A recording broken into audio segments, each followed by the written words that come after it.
শহীদ doctor Mohammad Fazle রাব্বি একজন বাংলাদেশি চিকিৎসক এবং ১৯৭১ সালের বাংলাদেশের মুক্তিযুদ্ধে শহীদ বুদ্ধিজীবী।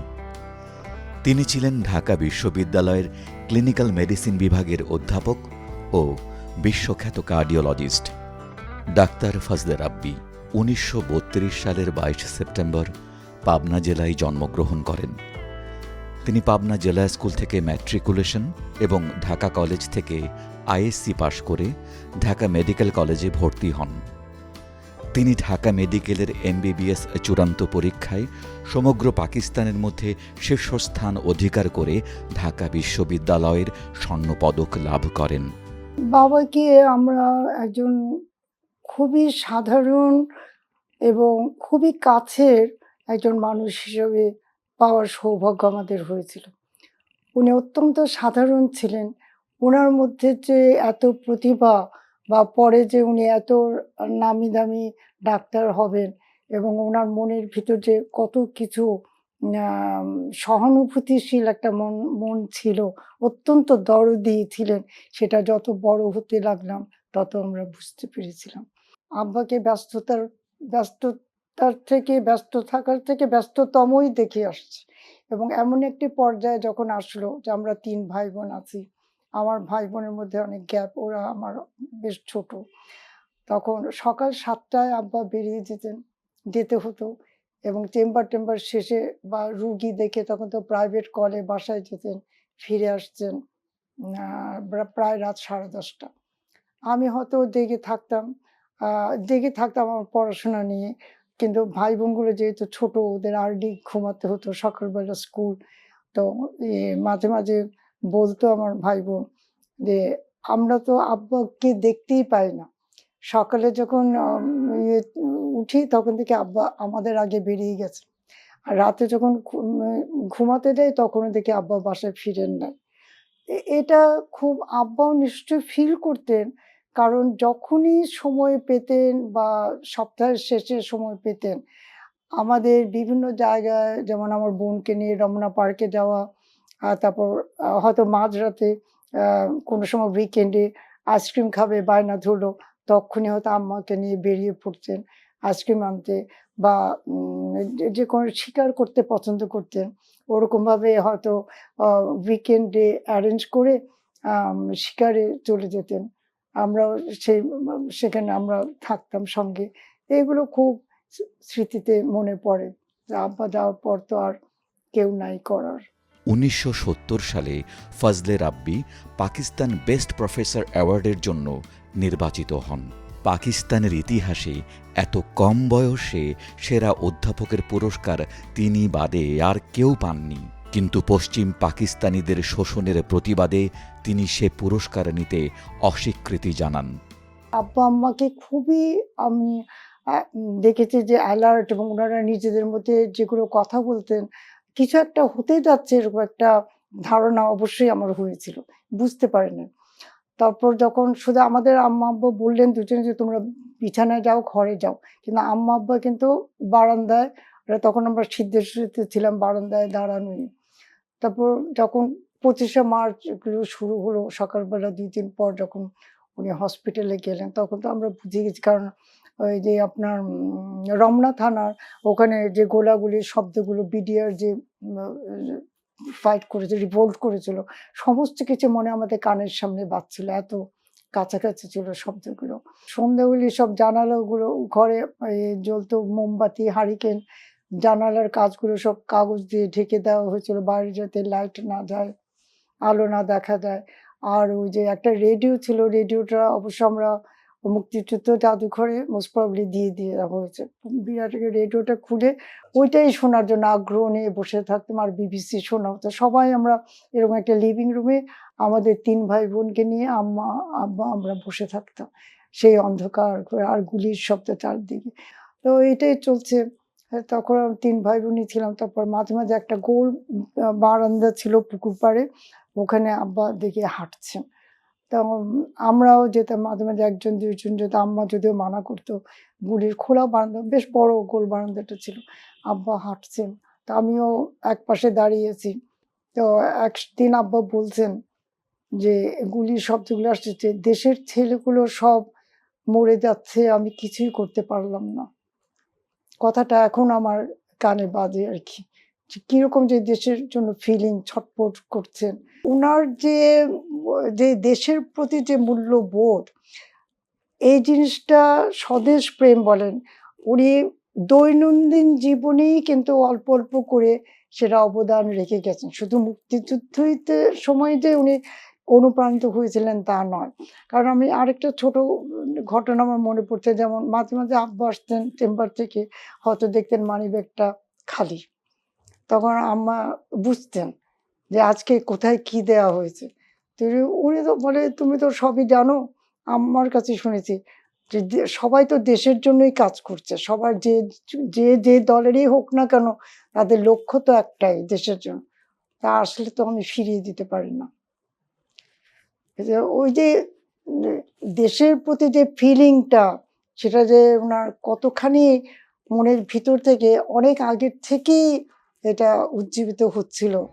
৭১-এ যখন এই ভূখণ্ডে মুক্তিযুদ্ধ চলছে, তখন ফজলে রাব্বি সিদ্ধান্ত নেন দেশের সংকটে কিছু করতেই হবে।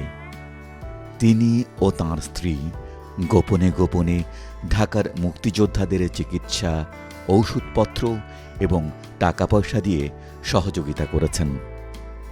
তাঁর ব্যক্তিগত গাড়ি ব্যবহৃত হয়েছিল মুক্তিযোদ্ধাদের কাজে। ঝুঁকি এড়াতে তিনি গাড়িতে করে নিজেই ঔষধপত্র পৌঁছে দিতেন মুক্তিযোদ্ধাদের গোপন আস্তানায়। ১৯৭১ সালের ১৫ ডিসেম্বর বিকেলে পাকিস্তানি বাহিনীর কয়েকজন সেনাসহ আলবদরের একটি দল ডাক্তার ফজলে রাব্বিকে তার সিদ্ধেশ্বরীর বাসভবন থেকে তুলে নিয়ে যায় এবং রায়ের বাজার বধ্যভূমিতে নির্মমভাবে হত্যা করে। ১৮ ডিসেম্বর দিনের বেলায় তাঁর ক্ষত বিক্ষত মৃত লাশ উদ্ধার করা হয়। আমার মার কাছে নানান সোর্স থেকে, উনি তো ফরেনার্সদের অনেক টাচে ছিলেন। লাস্ট তো রিটায়ার করছেন এডিজি হিসেবে হেলথের। তখন আম্মার কাছে বিভিন্নভাবে খবর এসছে যে আব্বার নাম লিস্টে আছে, ইন্টেলেকচুয়াল লিস্টে। আম্মা অনেক বোঝাবার চেষ্টা করেছেন, কিন্তু আব্বু বলতেন আমার কোনো শত্রু নাই। যখন দেশ একদম শেষ পর্যায়ে ইন্ডিয়ার প্লেন উঠছে আকাশে, সেই বড় বারান্দাটা থেকে আমরা দেখছি প্লেন আসছে। এটা হলো ১৪ তারিখের কথা। এই যে বাসায় তখন আমার মা ভয়ে বিছানায় কেমন যেন শিউরে আছে। তো একবার বলছে যে আমার ছোট বোনটা তো খুবই ছোট তখন।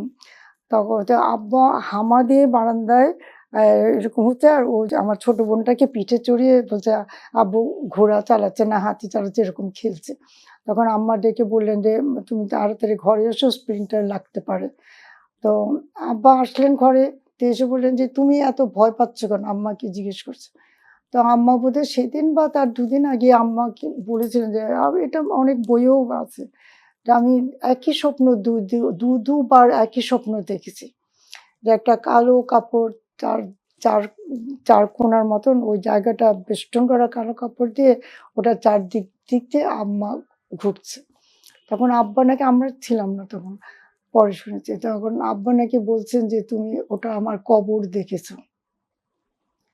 আর তখন তো তাড়াতাড়ি বাবুর্চিকে বলল ডেকে, ওর নাম ছিল কাশেম। তাড়াতাড়ি তো আম ম্যাডামকে একটু গরম চা এনে খাওয়াতো। ওই যে এরকম হচ্ছে কিরকম ভয় পেয়ে ঠান্ডা লেগেছে, এরকম শিউরে আছে। এ চা খাও, আর বলল যে তুমি একটা স্টিমেটিল বা কিছু খাও।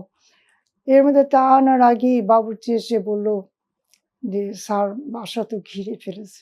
তো তারপর যখন এসে বলল, তখন আমাদের দোতলার গেট, তারপর নিচে কোলাপসিবল গেট, তারপর বাউন্ডারির মেইন গেট তালা দেওয়া ছিল।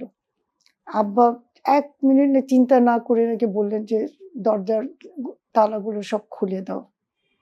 আর আমাকে বললেন, "আমার ২ ভাই বোনকে আমাদের রুমে তোমরা লুকাও।